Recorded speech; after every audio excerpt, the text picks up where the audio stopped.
आपके सामने यहाँ पर एक जो हेडिंग डाल रहे हैं उस चैप्टर का नाम है स्क्वायर एंड स्क्वायर रूट्स, और ये सेशन की बिगिनिंग है।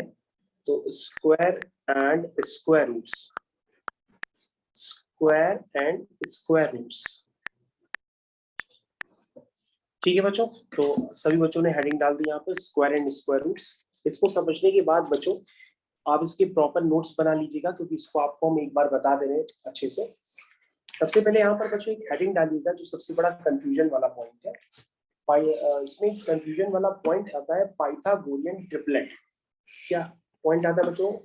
हेडिंग डालेंगे आप पाइथा, सबसे पहले लिखेंगे पाइथा, फिर लिखेंगे गो, फिर लिखेंगे रन। Pythagorean triplet. ट्रिपलेट का मतलब आप बच्चे ये समझ जाते होंगे कि तीन का, जैसे दो का पेयर होता है तो तीन के जो पेयर होते हैं उनको हम लोग कहते हैं ट्रिपलेट। ट्रिपलेट का मतलब उसमें तीन लोग होंगे। बेसिकली आप इस बात को समझने की कोशिश करिए। पाइथागोरस का नाम सुनते ही आपके दिमाग में ये आना चाहिए कि जो पाइथागोरस थ्योरम है ये वही थ्योरम है जो एक राइट एंगल ट्रायंगल में अप्लाई होती है, और ये आपको क्लास 7th में भी पढ़ाई जाती है।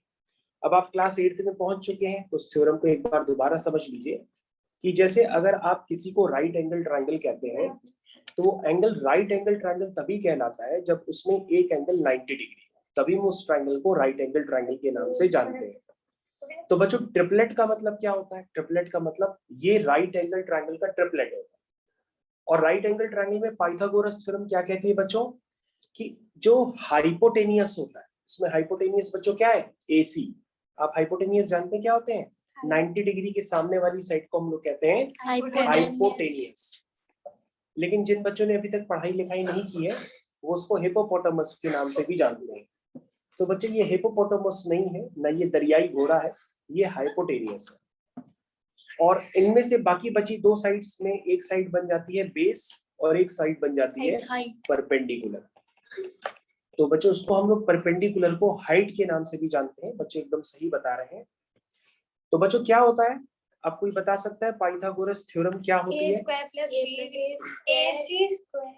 तो बच्चों ये थ्योरम होती है कि हाइपोटेनियस का जो स्क्वायर होता है वो बेस के स्क्वायर प्लस परपेंडिकुलर के स्क्वायर के सम के इक्वल होता है। तो बच्चों ये पाइथागोरस थ्योरम होती है कि हाइपोटेनियस का जो स्क्वायर होता है वो अदर टू साइड्स के स्क्वायर्स के सम के इक्वल होता है।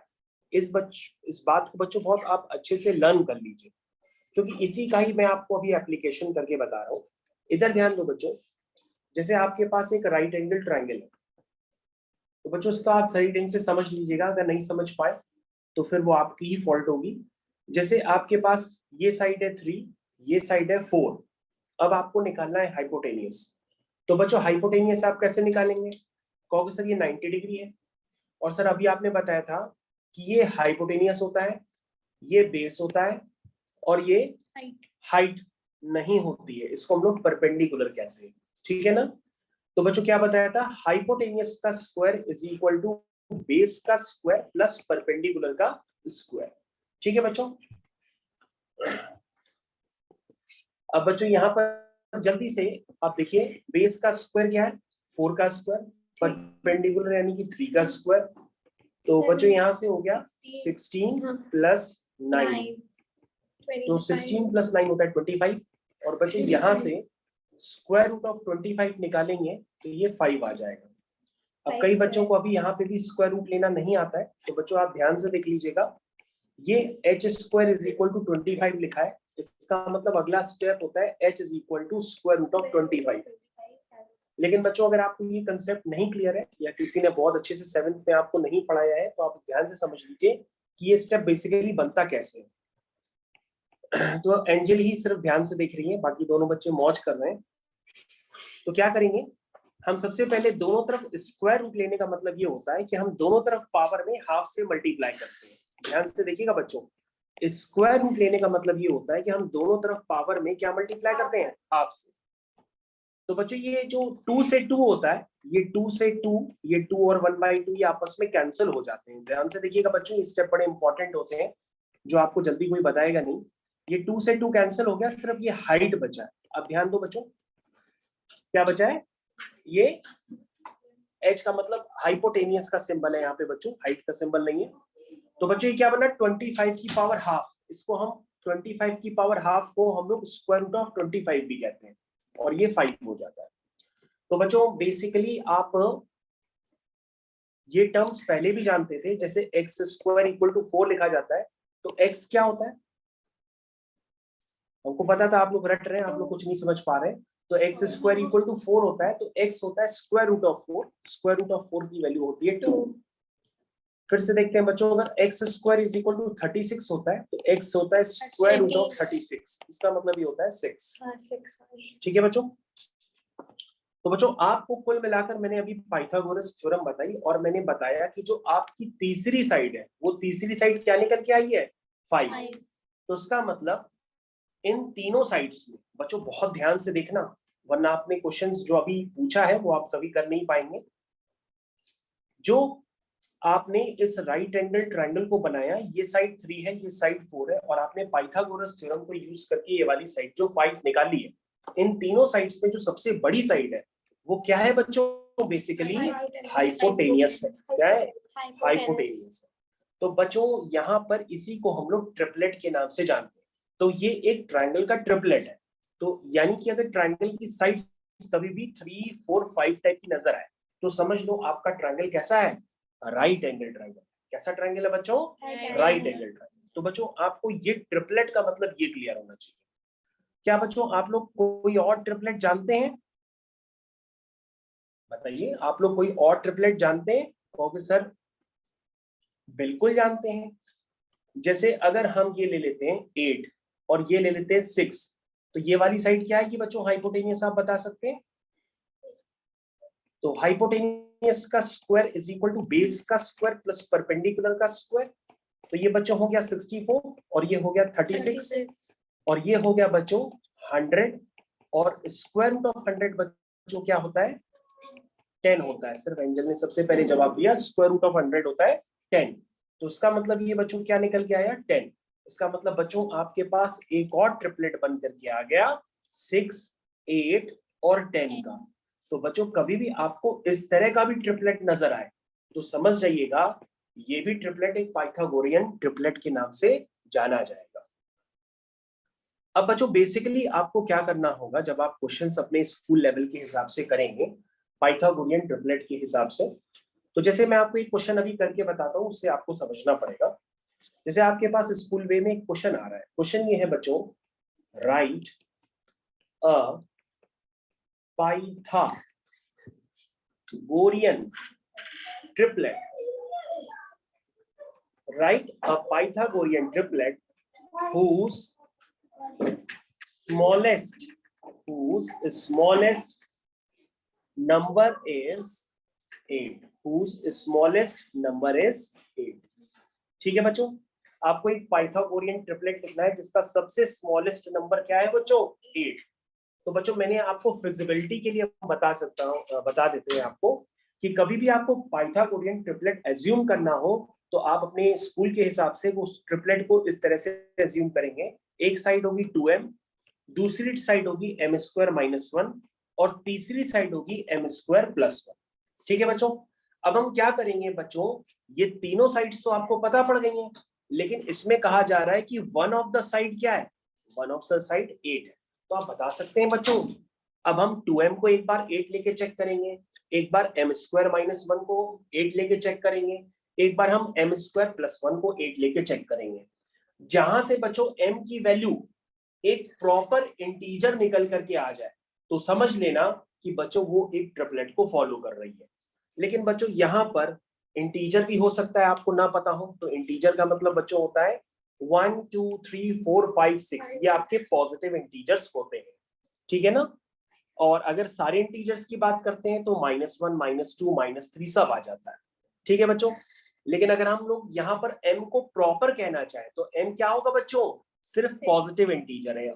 और पॉजिटिव इंटीजर भी कहना सही नहीं रहेगा, आप ऐसा कहो कि m यहाँ पर क्या होता है, नेचुरल नंबर होता है, क्योंकि नेचुरल नंबर कहाँ से स्टार्ट होता है, 1 से स्टार्ट होता है। तो बच्चों यहाँ पे m क्या होता है, नेचुरल नंबर होता है। तो बच्चों यहाँ पे सबसे स्मॉलेस्ट साइड क्या है, सबसे स्मॉलेस्ट साइड क्या है यहाँ पर 8 है। क्या है 8। तो बच्चों आप क्या करो, इन तीनों में से किसी एक को 8 के इक्वल कर देते हैं, ठीक है।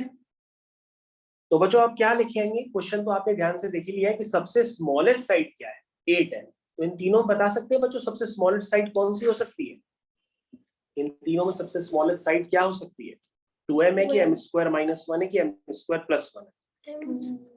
m square minus 1। चलो बच्चों एक बार ऐसा करो, m स्क्वायर माइनस 1 इनको स्मॉलेस्ट लग रहा है, तो मैंने क्या टेक्निक बताई थी, मैंने कहा था कि आप ऐसा करना कि 2m को एक बार 8 के भी इक्वल लेना, एक बार m स्क्वायर माइनस 1 को भी 8 के इक्वल लेना, एक बार m स्क्वायर प्लस 1 को भी 8 के इक्वल लेना, ठीक है। एक बार तीनों केसेस आप चेक कर लेना। तो बच्चों यहाँ से m की वैल्यू 4 आएगी, यहाँ से m स्क्वायर आ जाएगा 9, यानी m कितना आ जाएगा 3, यहाँ से m स्क्वायर आ जाएगा 7, यानी m आ जाएगा स्क्वायर रूट ऑफ 7। इसका मतलब बच्चों ये पेयर तो 100% गलत हो गया, क्योंकि मैंने बताया था m क्या है, natural number, square root of 7 तो नेचुरल नंबर होगा नहीं। तो m की वैल्यू क्या हो सकता है बेटा, प्लस माइनस अभी करना हम नहीं सिखाएंगे। देखो अब बच्चों हम लोग क्या करते हैं, यहाँ पर m square minus 1 is equal to 8 लिखा, तो यहाँ से m स्क्वायर 9 आ गया। तो बच्चों आपको खुद चेक करना होगा कि अगर हम m की वैल्यू 4 लें कि m की वैल्यू 3 लें, अब आपको ये खुद चेक करना पड़ेगा, क्योंकि m की वैल्यू 3 भी आ रही है, m की वैल्यू 4 भी आ रही है। तो जैसे मान लो m की वैल्यू अगर हम 4 लेते हैं तो ये क्या बन जाएगा, 2 4 जा 8, ये क्या बन जाएगा 4 का स्क्वायर 16 माइनस 1 15 बन रहा है बच्चों, ध्यान से देखो पेयर बन रहा है। ये 4 डालने पे क्या बन गया 8, ये 4 डालने पे क्या बन गया 15, ये 4 डालने पे क्या बन गया 17। तो बच्चों ये ट्रिपलेट होगा, और ट्रिपलेट की सबसे स्मॉलेस्ट साइड क्या है, ऑटोमेटिक 8 निकल करके आ गई। तो बच्चों आपको ये समझना पड़ेगा कि आपके पास ट्रिपलेट वाले क्वेश्चन कभी भी आए तो ट्रिपलेट आपको इसी ऑर्डर में एज्यूम करना होगा, और जो भी आपके पास साइड गिवन होगी उस साइड को आप एक बार तीनों के इक्वल करके चेक करिएगा। एक बार उस साइड को 2m के इक्वल, फिर उसी सेम साइड को m स्क्वायर माइनस 1 के इक्वल, फिर उसी सेम साइड को m स्क्वायर प्लस 1 के इक्वल कर दीजिएगा, जहां से m आपके पास नेचुरल नंबर आ जाए। जैसे देखो पहले वाले केस से आपके पास नेचुरल नंबर आ गया, हमने उसी से लिया, उसी से आपका पाइथागोरन ट्रिपलेट बन करके तैयार हो गया। लेकिन हो सकता है आपको सर दूसरा वाला भी एक बार लेके चेक करें, तो हम दूसरा वाला भी लेके चेक कर लेते हैं बच्चों। तो दूसरे वाले में m की वैल्यू क्या आई थी 3, तो 3 2 जा 6, 3 का स्क्वायर 9, 9 माइनस 1 8, उसके बाद 3 का स्क्वायर 9, 9 प्लस 1 10। तुम कहोगे सर ये भी तो एक ट्रिपलेट हो सकता है, हमने कहा ये नहीं होगा, क्योंकि ये गिवन कंडीशन को सेटिस्फाई नहीं कर रहा है। आपकी गिवन कंडीशन क्या है कि स्मॉलेस्ट नंबर क्या होना चाहिए 8 होना चाहिए, इसमें तो स्मॉलेस्ट नंबर क्या आ गया 6 आ गया, इसलिए बच्चों ये वाला ट्रिपलेट एक्सेप्ट नहीं होगा। कौन सा वाला ट्रिपलेट एक्सेप्ट होगा, ये वाला एक्सेप्ट होगा।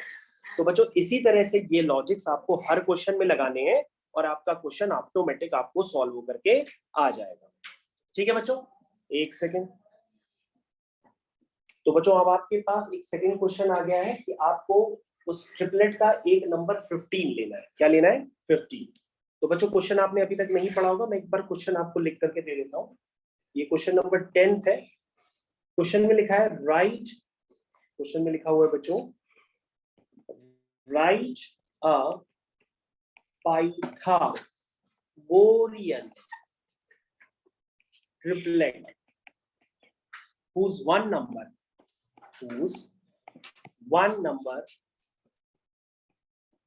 is क्या है बच्चों, एक नंबर उसका 15। देखो बच्चों कैसे करते हैं। तो सबसे पहले बच्चों मैंने अभी आपको ट्रिक बताई थी, आप यानी वो सब अब तक कुछ नहीं समझ पाए हैं, अब आखिरी बार समझ लीजिए। m square plus 1। ठीक है बच्चों, तो अब हम क्या करेंगे, एक बार इसको 15 लेंगे, एक बार हम इसको 15 लेंगे, एक बार हम इसको 15 लेंगे। तो यहाँ से बच्चों m 15/2 हो जाएगा, तो ये रॉन्ग हो जाएगा। यहाँ से m आ जाएगा बच्चों 16, तो m की वैल्यू 4 हो जाएगी, ये तो बच्चों फिर भी पॉसिबल है। यहाँ से m आ जाएगा 14, तो m हो जाएगा स्क्वायर रूट ऑफ 14। तो बच्चों ये वाला तो रॉन्ग हो गया, ठीक है, ये वाला तो आपका रॉन्ग हो गया। तो बच्चों हम m कौन सा ले सकते हैं 4 ले सकते हैं, यही समझ में आ रहा है। बच्चों हम क्या करेंगे, इसी ट्रिपलेट में m की जगह 4 पुट करेंगे, तो 4 2 जा क्या हो जाएगा 8, 4 का स्क्वायर 16, 16 माइनस 1 15, 4 का स्क्वायर 16, 16 प्लस 1 17। तो बच्चों ये आपका ट्रिपलेट निकल करके आ गया।